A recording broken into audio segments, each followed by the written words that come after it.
열방은혜교회 7월 31일 성경을 봉독하겠습니다. 설교의 주제는 광야에서 배우는 경건입니다. 본문은 사무엘상 24장 1절로 7절의 말씀입니다. 사울이 블레셋 사람을 쫓다가 돌아오매 어떤 사람이 그에게 말하여 이르되 보소서 다윗이 엔게디 광야에 있더이다 하니 사울이 온 이스라엘에서 택한 사람 3,000명을 거느리고 다윗과 그의 사람들을 찾으러 들염소 바위로 갈새 길가 양의 우리에 이른즉 굴이 있는지라 사울이 뒤를 보러 들어가니라. 다윗과 그의 사람들이 그 굴 깊은 곳에 있더니 다윗의 사람들이 이르되 보소서 여호와께서 당신에게 이르시기를 내가 원수를 내 손에 넘기리니 내 생각에 좋은 대로 그에게 행하라 하시더니 이것이 그날이니이다 하니 다윗이 일어나서 사울의 겉옷자락을 가만히 베니라. 그리한 후에 사울의 옷자락 뱀으로 말미암아 다윗의 마음이 찔려 자기 사람들에게 이르되 내가 손을 들어 여호와의 기름 부음을 받은 데 줄을 치는 것은 여호와께서 금하시는 것이니 그는 여호와의 기름 부음을 받은 자가 됨이니라 하고 다윗이 이 말로 자기 사람들을 금하여 사울을 해하지 못하게 하니라. 사울이 일어나 굴에서 나가 자기 길을 가니라. 아멘. 여러분, 이제 다윗은 본격적으로 도망자의 길로 접어들게 되었습니다. 여러분, 도망자에게 있어서 가장 안전할 수 있는 곳이 어디예요? 그럼 그것은 해외 도피처예요. 또 이 나라가 아니라, 특별히 이 나라에서 왕이 나를 범죄자로 규정했고 나를 역적으로 규정했고 나를 이 나라를 뒤흔드는 자로 규정한 상황에서 그 도망자로서의 다윗이, 역적이 되어진 다윗이 가장 안전하게 도망할 수 있는 곳은 외국이에요. 그래서 다윗도 처음에는 맨 먼저 블레셋의 성읍 가운데 하나인 가드로 도망쳐요. 그런데 거기에 그 다윗이 너무나 유명했잖아요. 예전에 골리앗을 죽인 것부터 시작해가지고서 블레셋을 때때마다 전쟁에서 깨뜨렸는데 블레셋 군인들이 가만히 있겠어요? 그래서 다윗이 블레셋 지경 안으로 들어왔다는 얘기를 어디서 들었는지 들어서 저 사람이 다윗이야 이렇게 해서 가드왕 앞으로 데리고 갔어요. 이러다가는 죽게 생겼어요. 그래서 다윗이 어떻게 했냐 하면 왕 앞에서 미친 짓을 했어요. 침을 질질 흘리면서 그러면서 문을 박박 긁으면서 정말 누가 봐도 영락 없는 미친 사람이었어요. 그러자 왕이 너무나 열이 받아서 아니 저게 무슨 다윗이냐고, 미친 사람이 우리나라에는 어느 부족해서 한 사람을 또 나한테 데리고 와서 지금 미친 사람을 다윗이라고 말하는 것이냐고 분노했어요. 그래서 다윗이 쫓겨났어요. 왕궁에서. 그래서 살리되어졌어요. 그럼 이런 상황이 되어지고 나니까 이제 다윗이 급한 마음에 안 되겠구나 해서 급한 마음에 유다 땅에 있는 아둘람이라는 굴로 도망을 치게 되어졌어요. 근데 이 아둘람 굴로 들어오게 되어진 소식을 어떻게 알게 되어졌는지, 여러분 다윗의 부모와 그리고 또한 다윗을 따르는 사람들이 이 아둘람 굴의 피신해 있는 다윗에게로 찾아오게 되어졌어요. 그래서 사무엘상 22장 1절과 2절에 저희 말씀 같이 읽겠습니다. 여러분 큰 목소리로 함께 같이 읽습니다. 시작. 그러므로 다윗이 그곳을 떠나 아둘람 굴로 도망하매 그의 형제와 아버지의 온 집이 듣고 그리로 내려가서 그에게 이르렀고 환난당한 모든 자와 빚진 모든 자와 마음이 원통한 자가 다 그에게로 모였고 그는 그들의 우두머리가 되었는데 그와 함께한 자가 400명 가량이더라. 여러분 도망자가 내 몸 하나 피신하는 것도 버거운 상황에서 어떤 일이 벌어졌대요? 다윗이 모함을 받고 있다고 생각하거나 아니면 다윗이 범죄자로 찍히면서 같이 범죄자의 무리에 찍힐 수밖에 없었던 사람들이 같이 생명을 구하고자 다윗에게로 모여들기 시작하는 이런 상황이 되어진 거예요. 그렇기 때문에 그 무리의 특징은 환난당한 자, 빚진 자, 마음이 원통한 자들이 다윗에게로 모여들게 되어졌다. 그럼 다윗을 도울 수 있는 사람들이 모여든 게 아니에요. 다윗의 생명을 건져낼 수 있는 사람들이 모여든 게 아니라 다윗아 내 생명도 좀 건져야 해 라는 마음을 가지고서 다윗과 함께 있음을 통하여서라도 어떻게든지 생명이 살아남아야 하는 사람들이 모여들게 되어진 거예요. 여러분 여기에는 평소에 다윗에 대하여 잘 알고 있는 사람들도 있고 친분이 있는 사람들도 있겠지만 사실 그 사회, 사울이 다스리고 있는 그 나라에서 여러 모양으로 갈 곳 없고 그리고 마음 붙일 곳 없는 사람들까지도 함께 모여들게 되어져요. 그러니까 나도 혼자 피신하기 버거운데 지금 400명을 이끌고, 여러분 제가 다윗이면 이래서 쫓아냈을 것 같아요. 그죠? 내가 다윗이었으면 지금 무슨 소리를 하는 거야. 나 하나 도망다니기도 너무 힘들어. 지금 내 생각도 어떻게 될지 모르는 상황에서 무슨 너를 이렇게 얘기했을 건데 다윗은 그렇게 하지 않았어요. 내가 환난당하고 핍박당하고 있는 상황과 같은 그 마음이 저 사람들에게도 있다는 것에 대하여 알고 있고 동병송년의 마음에 대하여 공감하고 그 사람들을 함께 살피기로 결정했어요. 함께 생명을 구하기로 결정을 한 것입니다. 그리고 이 400명을 데리고 어디로 갔어요? 모압 땅으로 갔어요.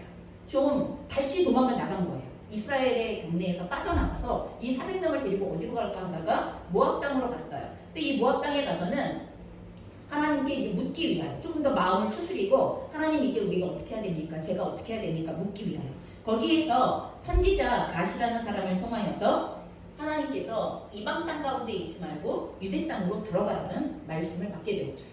여러분 유대 땅은 아까 얘기했지만 너무나 위협적인 곳이에요. 이 다윗과 함께 하고 있는 우리에게 있어서는 생명을 보존하기가 결코 쉽지 않아요. 여러분 유대가 넓어요? 여러분 유대 땅 지도 보셨죠? 우리나라 남한만 해요. 여러분 그런데 무슨 거기에서 도망을 다니면 얼마나 잘 다닐 수 있겠어요?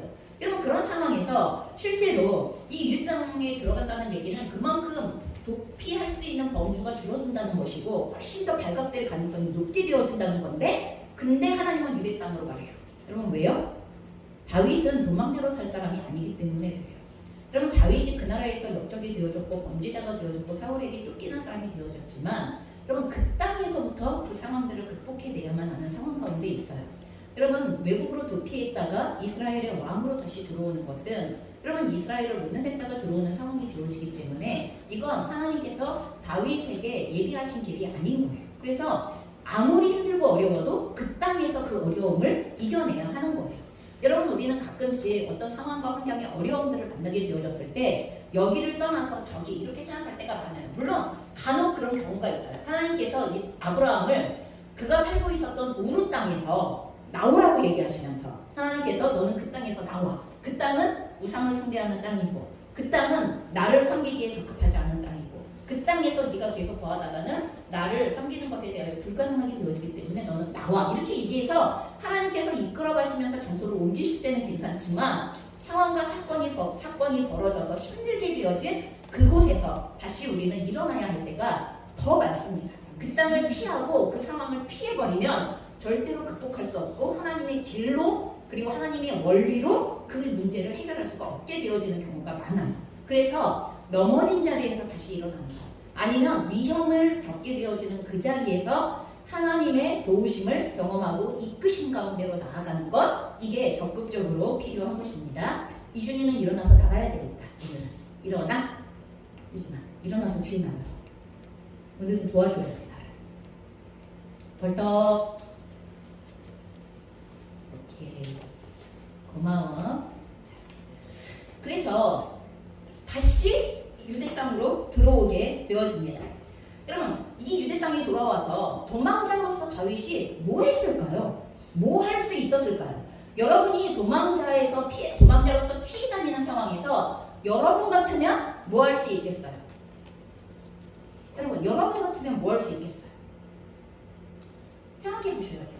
사무엘상 23장 1절에서 2절의 말씀이에요. 저희가 한 목소리로 같이 읽겠습니다. 시작. 사람들이 다윗에게 전하여 이르되 오소서 블레셋 사람이 그일라를 쳐서 그 타작마당을 탈취하더이다 하니 이에 다윗이 여호와께 묻자와 이르되 내가 가서 이 블레셋 사람들을 치리이까? 여호와께서 다윗에게 이르시되 가서 블레셋 사람들을 치고 그일라를 구원하라 하시니. 여러분 굉장히 재미있는 상황이에요.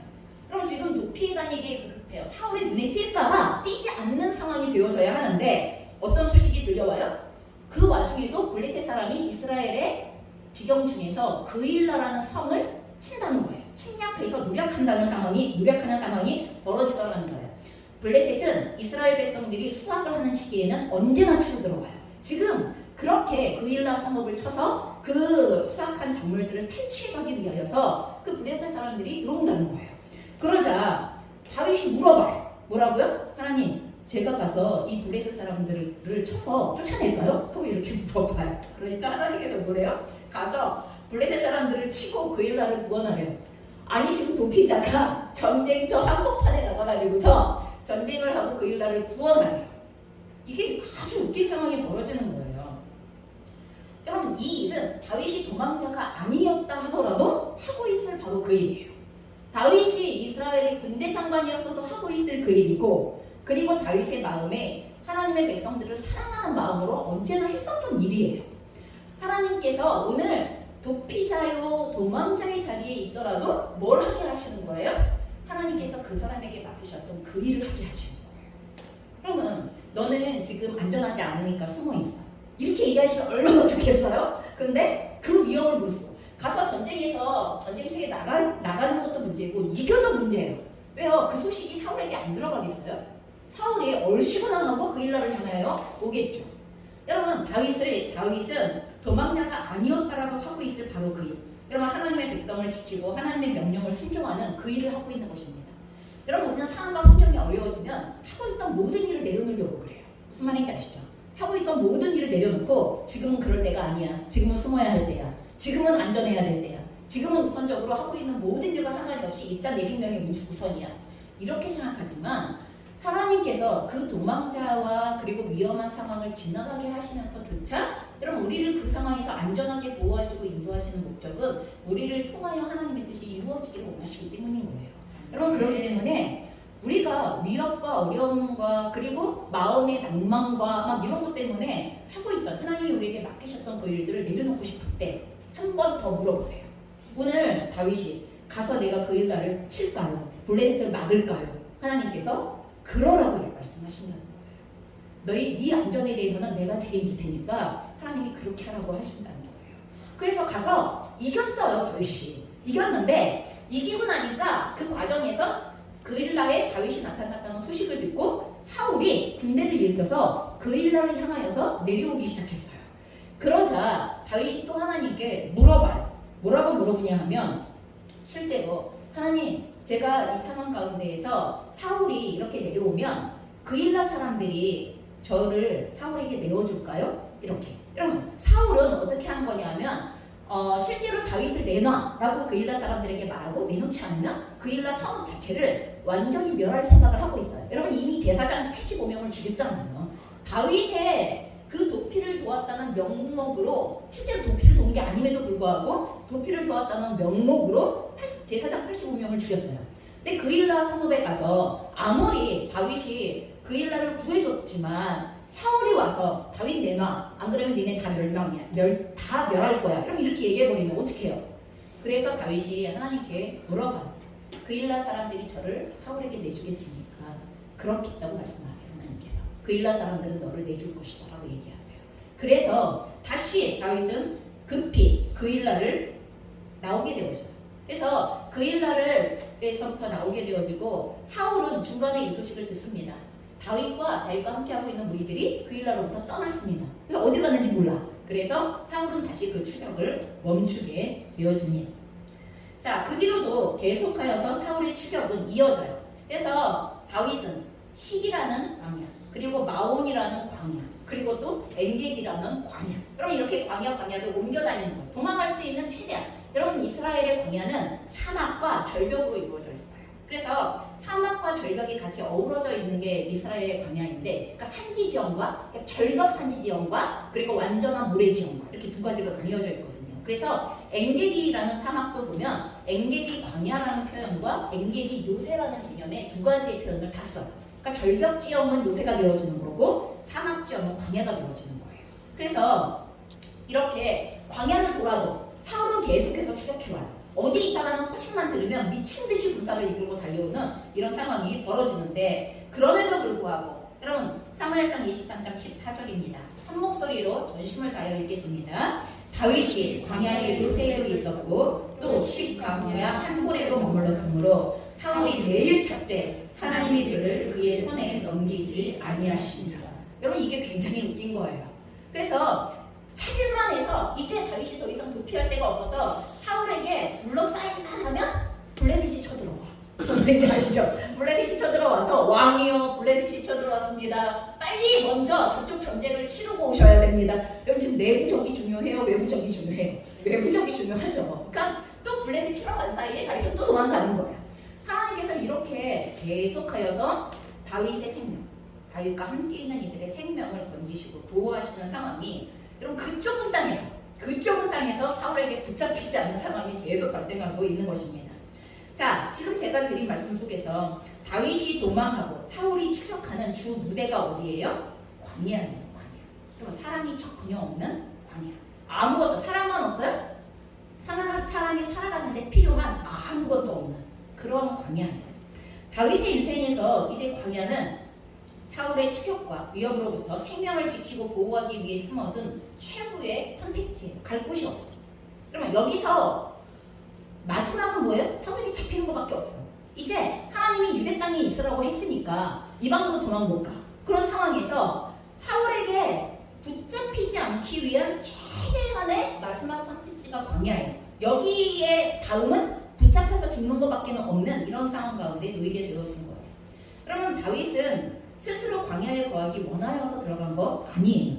누구라도 황량한 광야를 나의 거주지 삼고 싶어하고 살고 싶어하는 사람은 아무도 없어요. 여러분 광야를 여행 삼아 한번 가보고는 싶으시죠? 제가 단기 선교 여행 갔다가 리비아를 들어갔어요. 리비아를 들어갈 때에는 이제 이집트에서 리비아를 들어가는데 여기는 교통편 버스를 타고 들어갔어요. 버스를 타고 들어갔다가 리비아에서 다시 이제 그 이집트로 나오는 과정들이 있는데 리비아에 있는 동아건설 기지에 그 직원으로 계시는 한국인 분께서 저희들을 제가 대학교 막 졸업했을 때인데 저희들을 택시를 태워주셨어요. 이게 택시가 국경을 오가는 택시예요. 택시가 리비아와 이집트를 오가는 택시. 그런데 이집트 택시기사가 영어를 할 리가 없어요. 영어를 못해. 우리는 영어밖에 못하는데 영어를 못해 그 사람은. 그러니까 이 동아건설 기지의 직원이 이 리비아의 택시기사에게 우리를 카이로까지 데려다 줘라. 이렇게 이제 얘기를 해줘서 우리가 카이로를 가는 거죠. 근데 이 택시에 그 아저씨하고 우리 셋 타고 4명이 타고서 가는데 와 가도 그 자리인 것 같아. 왜냐하면 보이는 게 모래밖에 없거든요. 진짜 거기는 절벽도 없어. 거기 광야는 유대 같은 광야가 아니야. 유대 같은 광야는 절벽이라도 있는데 여기 이쪽 광야는 그냥 진짜 모래 언덕이고 계속 모래 언덕이야. 모래 언덕을 가면 또 모래 언덕을 가면 또 모래 언덕. 그래서 마음에서 계속 불안해. 어떤 마음이 드냐 하면 우리가 지금 제대로 제 길을 가고 있는 건가? 이 아저씨가 중간에 우리를 그냥 내리라고 그러면 어떡하지? 혹시 이 아저씨가 중간에 우리를 죽여버리고 우리를 칼로 데려다 줬다고 해도 어쩔 수 없는 거잖아. 막 이런 생각이 막 들기 시작하면서 우리가 너무 피곤한데 거리는 막 8시간 가깝게를 가야 되는데 8시간을 광야를 가야 돼. 이러고 가는데 우리가 얘들아 우리 좀 잠들면 안 돼? 막 서로 돌아가면서 자 지금 네가 깨고 나머진 자 지금은 네가 깨고 다른 사람 자 아저씨가 제대로 계속 가고 있는지 꼭 확인해야 돼. 그럼 뭐 확인한다고 확인이 되나? 어쨌든 깨어있는 게 유일하게 우리가 할 수 있는 거니까 어쨌든 야 진짜 정말 모래밖에 안 보이는 그 순간 갑자기 어느 정도 시간이 지났을 때 펼쳐지는 피라미드. 와, 그 순간 우리는 살았다. 정말 살았다. 이 마음이 정말 물밀듯이 밀려오는데 주님 너무 감사해요. 이집트 도착했어요. 너무 감사해요. 막 이런 마음이 들더라고요. 여러분 이렇게 체험으로 사막을 가보고 싶은 마음은 있을지 모르겠어요. 그렇지만 나 거기서 살 거예요. 여러분 이런 분은 없어요. 누가 사막에 거주하고 싶어서 거기에 멈춰서 있고 싶은 사람은 아무도 없다는 것입니다. 하지만 다윗에게 현재로서 다른 선택지가 없습니다. 여러분 우리는 인생에서 일상이 계속 정상적으로 이어졌다면 절대로 선택하지 않았을 여러분 그러한 광야로 몰리는 것처럼 느껴지는 상황을 만나게 되어져요. 여러분 이게 우리의 인생에 반드시 펼쳐집니다. 여러분 이제 편안함도 안락함도 미래에 대하여서 차근차근 준비할 수 있는 계획에 대한 것도 아니면 누구와 자유롭게 어울려서 마음을 나누고 교제할 수 있는 관계가 형성되어지는 것도 이런 어떤 모양의 내가 스스로 안정을 느낄 수 있는 그럼 내가 스스로 편안함을 느낄 수 있고 안위를 느낄 수 있고 겉으로 봤을 때 그렇게 할 수 있는 그런 요소들을 광야에서는 조금도 찾을 수 없는 그런 상태예요. 그저 광야는 생존을 위한 순간순간의 결정이 눈앞에 펼쳐질 뿐이에요. 그래서 지금 당장 어떻게 해야 되는 건데 그래서 이제 우리는 어디로 가야 되는 건데 그래서 먹을 걸 어떻게 해결해야 되는 건데 그래서 어디서 자야 되는 건데 그러면 이 최소한의 생존을 위한 결정이 하루하루 순간순간마다 빠지지 않고 계속 내려져야 하는 이 갈급함, 이 위기의 순간이 이게 광야의 순간이라는 거예요. 여러분 그래서 우리가 인생에서 광야로 내몰릴 때 우리들의 내면의 세계에는요 불안함, 두려움, 혼란, 무기력함. 그럼 할 수 있는 게 없으니까. 뭐라도 해볼 수 있는 게 거기서 너무나 제한이 되어지니까. 그리고 나를 여기로 모은 사람들에 대한 상황과 환경에 대한 그리고 그거를 주관하고 계시는 분이 하나님이시라는 것에 대한 분노가 올라오기 시작하면서 하나님께 대한 원망, 사람들에 대한 원망, 탓 이게 막 마음에서 요동치기 시작하는 상태가 벌어지게 되어집니다. 그것이 지금까지 내가 통제할 수 있었던 나의 삶을 이제 더 이상 내가 주관할 수 없게 되어질 때 그때 나타나는 현상들입니다. 여러분 지금 내면 세계에서 나타나는 광야로 몰릴 때 이 내면 세계에서 나타나는 불안, 두려움, 혼란, 무기력, 분노 여러분 이 모든 것의 끝에 뭐가 있어요? 지금까지는 내가 스스로 주도해서 이 모든 상황과 환경들을 통제할 수 있었는데 이제는 그렇게 되어질 수 없다는 것에서부터 시작되어지는 거예요. 여러분 그렇기 때문에 이제 나의 삶을 더 이상 내가 주관할 수 없다고 느끼게 되어질 때 이와 같은 내면 세계의 요소들이 나타나는 건 너무나 자연스럽고 너무나 당연한 결과라는 거예요. 근데 중요한 건 하나님이 이것을 기다리세요. 하나님이 우리의 내면에서 이것들이 드러나기를 기다리세요.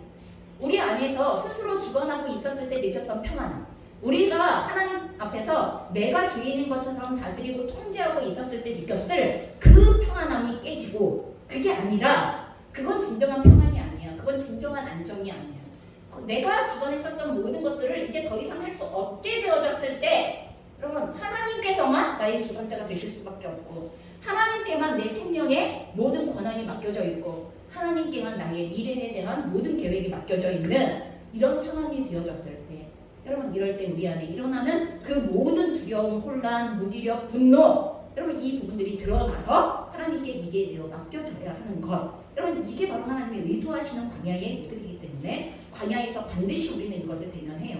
여러분 이건 어쩔 수 없어요. 내가 인생의 주인이 바뀌게 되어지는 상황이 올 때 나의 주인 되어짐과 하나님의 주인 되어짐 사이에서의 이것이 바뀌게 되어질 때 당연히 나타나는 내용이라는 것입니다.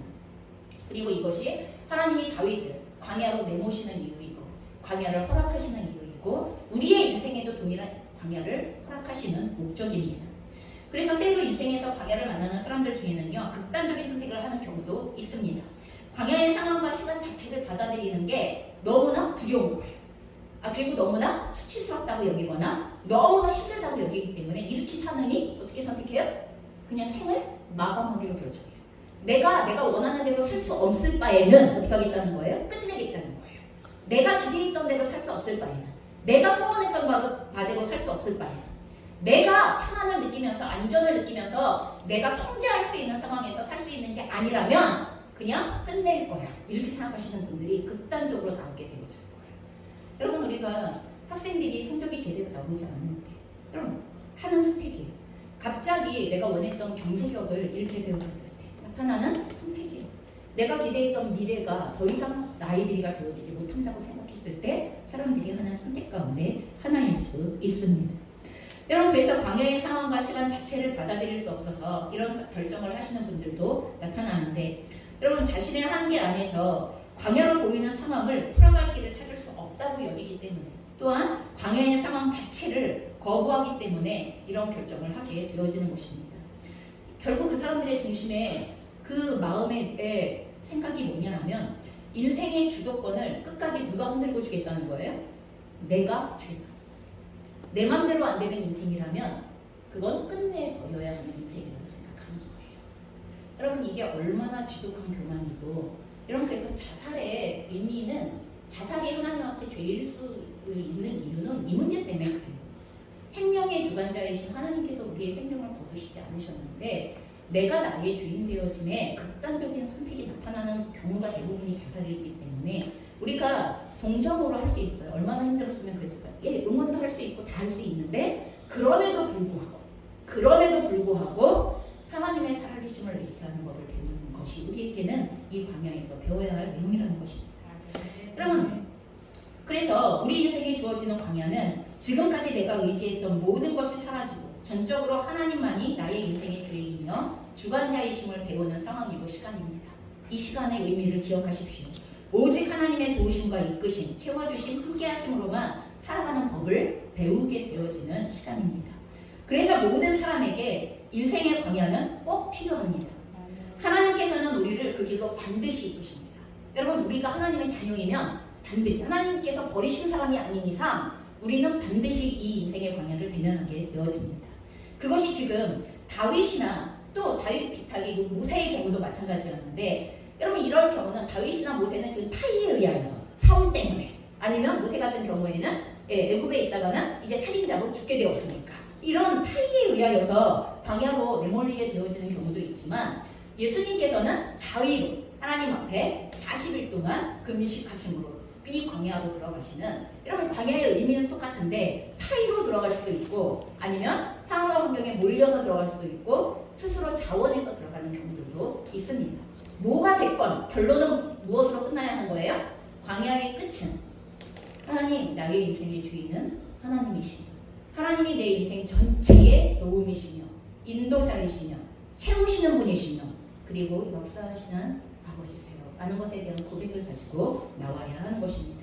자, 그러면 아까 우리가 다윗이 도망가다 엔게디 광야에 도망가게 되어져요. 이제 또 다른 광야로 들어가는 거죠. 다윗이 엔게디 광야에 있다는 소식을 듣고 사울은 3,000명의 군대를 동원하여서 다윗 잡는데 3,000명의 군대를 이끌고 그리고 지금 다윗을 추격하게 되어져요. 근데 추격 도중에 급한 볼일을 볼 수밖에 없는 상황. 여러분 사울 왕도 인간이에요. 그래서 여러분 엔게디 광야 가운데에서도 요새 지역이 여러분 아까 절벽으로 이루어졌다고 얘기했잖아요. 그러니까 돌로 이루어진 곳이기 때문에 중간 구멍들이 있어요. 작은 구멍, 큰 구멍. 큰 구멍은 불이 되어지는 거고 작은 구멍은 그냥 구멍인 거고. 그래서 그 급한 볼일을 보기 위하여서 하나의 굴을 선택해서 사울이 혼자 급한 볼일 봐야 하니까 그 굴에 아무도 없을 거라고 생각하고 혼자 볼일 보러 그 사울 왕이 들어가게 되어진 거예요. 그런데 하필 사울이 볼일 보러 들어간 그 굴에 누가 있었어요? 다윗과 함께하고 있었던 사람들이 굴 안쪽에 있었어요. 굴 안 깊은 곳에 있었어요. 그런데 밖에 있다가 굴 안으로 들어간 사람은 이 빛의 착각 때문에 안이 잘 보이지 않잖아요. 그럼 그러면서 사울이 무방비 상태로 볼일을 보고 있는 상태가 벌어지게 되어진 거죠. 이때 다윗과 함께 있던 사람들이 다윗에게 말합니다. 사울을 죽일 기회입니다 라고 주장합니다. 하나님께서 당신의 원수를 갖게 하기 위하여서 지금 다윗에게 사울을 죽일 수 있는 기회를 주신 겁니다 라고 이렇게 그 함께 있는 사람이 그렇게 외쳤어요. 그렇게 얘기했어요. 사무엘상 24장 4절입니다. 같이 읽겠습니다. 수영 앞을 보고 같이 읽겠습니다. 시작. 다윗의 사람들이 이르되 오소서 여호와께서 당신에게 이르시기를 내가 원수를 내 손에 넘기리니 내 생각에 좋은 대로 그에게 행하라 하시더니 이것이 그날이니이다 하니 다윗이 일어나서 사울의 겉옷자락을 가만히 내니라. 여러분 상황상 너무나 절묘한 상황상 진짜 너무 절묘해. 지금 혼자 있는 사울왕을 처리하는 거 1도 아니야. 이 한 사람의 사울왕을 죽이는 거 1도 아니고, 그리고 이 다윗과 함께 있는 사람들이 성경의 말씀을 막 인용해서 막 얘기해. 하나님께서 당신의 원수를 당신의 손에 붙이신 날입니다. 바로 이 날입니다 라고 부추기면서 말해. 그리고 다윗도 생각할 때 그럴지도 몰라라는 생각이 드는 거예요. 얼마나 정말 모든 게 순조로운, 너무나 모든 게 순조로운 상황처럼 보이는 그 순간이에요. 그래서 다윗이 생명을 취하기 전에 그 사울의 겉옷자락을 베는데 어떤 일이 벌어져요? 문제가 벌어져요. 24장 5절부터 7절이에요. 함께 읽겠습니다. 시작. 그리한 후에 사울의 옷자락 뱀으로 말미암아 다윗의 마음이 찔려 자기 자들의 사람들에게 이르되 내가 손을 들어 여호와의 기름 부음을 받은 내 주를 치는 것은 여호와께서 금하시는 것이니 그는 여호와의 기름 부음을 받은 자가 뱀이니라 하고 다윗이 이 말로 자기 사람들을 금하여 사울을 해하지 못하게 하니라. 여러분 찔림이 일어났다는 거예요. 사울 왕을 죽이고자 했을 때 찔림이 일어났다는 거예요. 왜 찔림이 일어났어요? 적어도 그는 하나님께서 기름 부으신 사람이라는 것에 대한 이 부분이 찔림이. 나에게는 원수예요. 나에게는 원수지만 나와 그 사람 사이에 누가 있어요? 하나님이 있어요. 나에게는 원수이지만 나와 그 사람 사이에 하나님이 계시고 하나님이 바라보시는 그 사람은 아무리 하나님을 버린 사람이라 하더라도 하나님께서 세우셨던 기름 부은 자라는 것에 대하여서 오늘 다윗의 마음이 이게 찔렸다고 얘기하는 거예요. 여러분 지금 다윗이 한 일이 뭐예요? 자신이 안전하게 살아갈 완벽한 기회를 놓쳐버린 거 아닙니까? 자신을 따르는 600명을 안전하게, 처음에 300명이었는데 그럼 모압 땅에 갔다가 나올 때는 아니 그일라 성을 구하고 나올 때는 600으로 들었다. 200명이 또 따라나. 그래서 사울이 다윗과 함께 있는 사람들이 600명이 되어졌는데 지금 다윗이 한 행동은 자신의 생명에 대하여서 위협적인 사람을 남겨줬을 뿐만 아니라 600명을 죽일 수 있는 600명의 안전을 위협하고 있는 사울왕을 살려두는 상황이 되어지는 거예요. 여러분 자신을 따르는 600명의 안전을 확보할 수 있는 이게 마지막 기회일지도 모르는데 어떻게 보면 그렇잖아요. 다윗을 따르는 사람들 입장에서는 분명히 그렇게 얘기했을 거예요. 기회가 언제 또 올지 모릅니다. 기회가 언제 또 와서 우리를 위협하는 이 사람을 죽일 수 있거나 아니면 없앨 수 있는 기회가 언제 또 올지 모릅니다. 이게 끝일지도 모릅니다. 잘 생각하세요라고 이렇게 얘기했을 거예요. 근데 그 알량한 양심 때문에 우리 누가 그렇게 얘기하겠죠? 아니 그놈의 알량한 양심 때문에 이렇게 중요한 기회를 놓쳐버린다고요? 저 같아도 그렇게 생각했을 거예요. 저 같아도 그렇게 얘기했을 거예요. 여러분 지금 이 상황은 다윗이 결정한 이 상황은 600명의 사람들에게 있어서 원상을 살 만한 상황이고 누구보다 자기 자신의 생명의 위협 앞에서 그 위협을 이미 계속 지속되어지는 것에 대하여서를 전제하고 내리는 결정이라는 것입니다. 여러분 한번 생각해 보셔야 돼요. 저와 여러분이 다윗이라면 어땠을까? 또한 저와 여러분이 다윗과 함께하고 있었던 사람들 가운데 하나라면 또 어땠을까? 다윗이 죽이지 말란다고 해서 안 죽여. 여러분 이건 또 가능한 얘기인가? 그렇죠? 나 같으면 다윗과 함께 있다가라도 다윗이 못하면 나라도 가서 그렇죠? 나라도 가서 죽이고 끝내지. 여러분 이렇게 할 거예요. 그런데 오늘 다윗도 함께 있던 자들도 멈춥니다. 그 자리에서 멈추게 되죠. 왜 그랬을까? 그럼 우리가 잘 생각해 보셔야 합니다. 여러분 다윗은 현재 사울 왕에게 쫓겨서 지금 이 광야에 있는 것입니다. 적어도 팩트가 그래요. 이 광야로 내몰린 이유는 사울 때문이야. 맞아. 너 때문에 네가 내 원수야. 라고 이야기할 수 있는 팩트가 그래요. 눈에 보이고 다른 사람 모두에게 보여지는 내용은 그런데 그래서 사울이 사라진다면 한 방에 모든 상황은 정리가 되어질 거고 그리고 끝나버릴 건데 이게 팩트는 맞는데 그러면 중요한 건 뭐예요? 지금 사울 왕을 죽임으로써 핍박당하던 선한 다윗이 아무 이유 없이 핍박하던 악인을 이기고 승리한 것처럼 보여지는 상황이 여러분 그렇게 해석이 되어질 것도 같은데 여러분 이것은 하나님께서 다윗의 편을 들어주시는 것처럼 보여지는 모든 백성들에게 가장 강력한 증거도 되어질 수 있는데 여러분 이스라엘 백성들이 그렇게 해석할 수 있을 거 아니에요. 하나님께서 다윗 왕의 손에 사울을 붙이셨다. 그럼 이 상황을 듣고서 그렇게 해석할 수도 있는 거잖아요. 모든 정당성을 부여받을 수도 있고 모든 사람들의 인정도 받을 수 있으면서도 왕이 될 수 있는데 유독 하나님과 다윗에게만 그렇지 않아. 하나님과 다윗의 기준에서는 그렇지 않아. 그럼 너무나 사울을 죽이기에 정확한 완벽한 상황인데 오늘 다윗은 양심의 찔림을 통하여 말씀하시는 하나님의 세미한 음성을 듣습니다.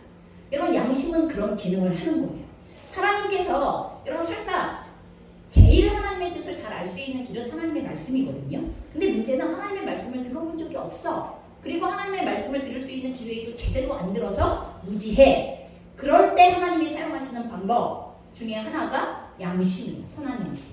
하나님이 인간을 지으실 때 누구에게나 하나님의 형상대로 인간을 지으시면서 주시는 양심의 기능이 있어요. 이것을 하는 게 양심적인가 양심적이 아닌가 라는 말은 하나님 보시기에 선한가 선하지 않은가를 판별할 수 있는 굉장히 중요한 기능 가운데 하나입니다. 여러분 그런데 자꾸 죄를 반복하면 양심의 기능이 무너져요. 양심이 무뎌져요. 더 이상 칼이 무뎌지면 칼의 역할을 하기가 어려워지죠. 그러는 것처럼 점점 양심의 그 기능을 따라 하나님이 주시는 찔림을 무시하고 죄를 반복적으로 지으면 어느 순간에 양심은 더 이상 찔리지 않게 되어져 있어요. 이거 매우 무서운 일이고 이거 하나님께서 굉장히 심각하게 생각하는 일이에요. 그런데 다윗의 양심은 살아있어. 그렇죠? 다윗의 양심은 너무 민감해. 너무 예민해. 다른 사람보다 더 예민해. 그럼 그래서 다른 사람들은 다 죽여야 돼요. 이렇게 얘기하고 있는데 다윗은 마음에 찔림이 느껴져요. 그리고 그 찔림을 통하여 생각하게 되어지는 것은 뭐예요? 내가 손을 들어 여호와의 기름 부음을 받은 내 주를 치는 것은 여호와께서 금하시는 것입니다. 라는 하나님께로부터 온 질서에 대하여 하나님이 세우신 질서에 대하여 하나님이 세우신 사람을 건드리는 건 누굴 건드리는 거예요? 하나님을 건드리는 거잖아요. 여러분 앞에 사울이 제사장 85명을 죽일 때의 상황은 똑같은 거가 되는 거예요. 오늘 여기서 다윗이 사울을 건드리는 문제는 여러분 사울 왕이 85명의 제사장을 쳤던 기준과 똑같은 기준에 걸려 있는 거예요. 여러분 만약에 다윗이 여기서 사울 왕을 죽일 절호의 찬스라고 생각하고서 사울 왕을 다윗을 치는 결정을 하고 죽이는 결정을 했다면 사울 왕이 85명의 제사장을 죽인 것과 같은 원리에 걸려버리게 되어지는 거예요. 여러분 이게 굉장히 무서운 일입니다. 다윗은 광야에서도 하나님을 섬기려고 계속 하나님의 뜻을 구하면서 여러분 이스라엘 지경을 벗어나지도 못하면서 도망하고 있는 거잖아요. 안전하게 좀 도피하고 싶어도 이스라엘 땅을 벗어나지 말라고 말씀하셨기 때문에 그 땅에서만 도망 다니고 있는 상황이에요. 모든 조항보다 하나님의 기준과 질서가 훨씬 더 중요한 사람이에요. 지금 다윗이 사울을 죽이는 것은 다윗을 죽이고 싶어서 하나님의 제사장 85명을 죽인 사울의 결정과 같은 결정이 되어버리는 이것을 범하게 되어지는 거예요. 여러분 하나님의 목적은 하나님의 방식을 여러분 하나님의 목적을 이루기 위하여서 하나님의 방식을 위배하면 안 된다는 거예요. 아무리 하나님의 목적과 뜻이 선한 것이라 하더라도 그 뜻을 이루는 방식 역시도 선해야 한다고 이야기하시는 거예요. 여러분 내가 가난한 사람을 돕고 싶어서 도둑질해요? 여러분 의적이 문제가 되는 게 왜 그래요? 다른 사람을 돕는 거 좋아. 목적이 괜찮으니까 그러면 나도 도둑놈이 되어져서 다른 거 훔쳐다가 그래서 다른 사람을 도우면 되는 거예요? 그러면 우리는 그걸 그래서 도둑은 도둑이라고 얘기하는 거예요. 우리가 매우 착각하는 것 중에 하나는 하나님의 뜻을 이루기 위하여서 방법은 어떻게 해도 하나님이 그 결과를 주셨으면 축복이라고 생각해요. 이건 아주 위험한 생각이에요. 얼마나 많은 그리스도인들이 세상에서 성공이라는 결과를 얻으면 과정이 어땠는지와 상관이 없이 하나님이 나에게 복을 주신 결과라고 얘기해요. 그래서 성공신학은 번영신학은 이단인 거예요. 여러분 하나님의 복이라고 생각되어지는 세상의 성공과 결과만 얻으면 내가 다른 사람을 짓밟고 올라가고 경쟁에서 정당하게 이기는 거 말고 다른 사람들을 탈취하고 다른 사람의 기회를 빼앗고 아니면 거짓말을 하고 아니면 다른 사람들에게 해를 가하면서 그러면서도 내가 성공했다고 이야기하는 거. 그래서 성공했으니 하나님이 주시고자 하는 복을 얻었으니 하나님의 축복 때문에 모든 과정들은 선해. 여러분 이렇게 얘기하면 안 된다는 거예요.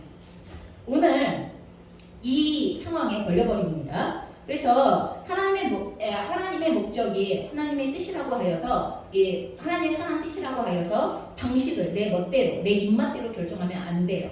그래서 방식 역시도 하나님의 뜻을 따라야 돼요. 아무리 다윗이 기름 부음을 받아서 다음 왕이라 하더라도 다음 왕이 되는 과정은 하나님의 뜻과 방식을 따라야지만 다음 왕이 될 수 있는 것입니다.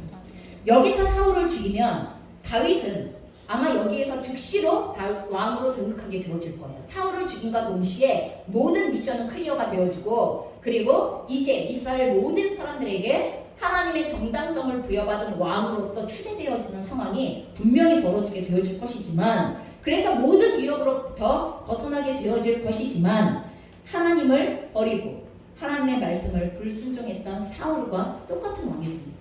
시작부터 사울과 똑같은 상황 가운데에서 다윗은 왕이 되어버리는 상황이 벌어지는 것입니다. 이게 다윗이 가장 미워했던 일이에요. 다윗은 하나님의 명령을 어기는 걸 미워하는 사람이에요.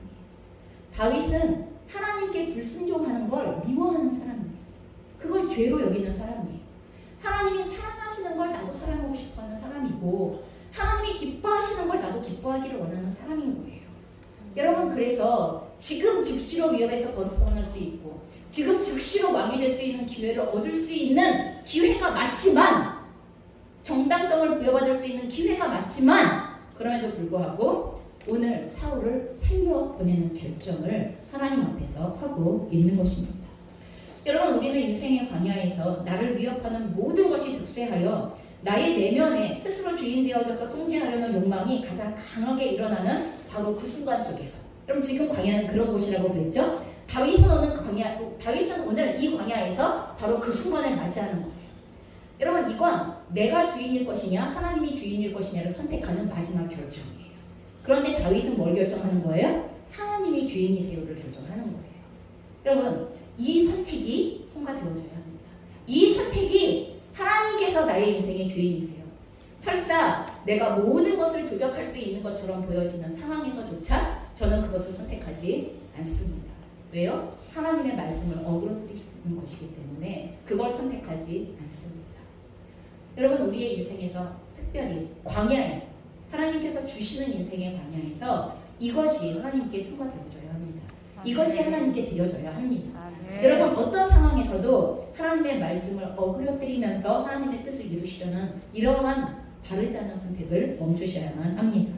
오늘 광야에서 배워야 할 경건의 내용과 경건의 훈련의 이 내용들을 여러분 두려워하지 마시고 통과하시기 바랍니다.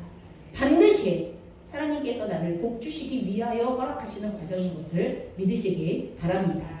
하나님께서 나를 걸릴 것 없이 사용하시기를 원하시며 하나님께서 모든 하나님의 나라에 하나님의 백성에 하나님의 사람들의 그 삶들을 섬기게 하시려고 우리들을 세워가시는 과정인 것을 믿음으로 여러분께서 이 광야에서 배우셔야 할 경건의 훈련들을 잘 끝내시기를 주님의 이름으로 축원합니다. 같이 기도하시겠습니다.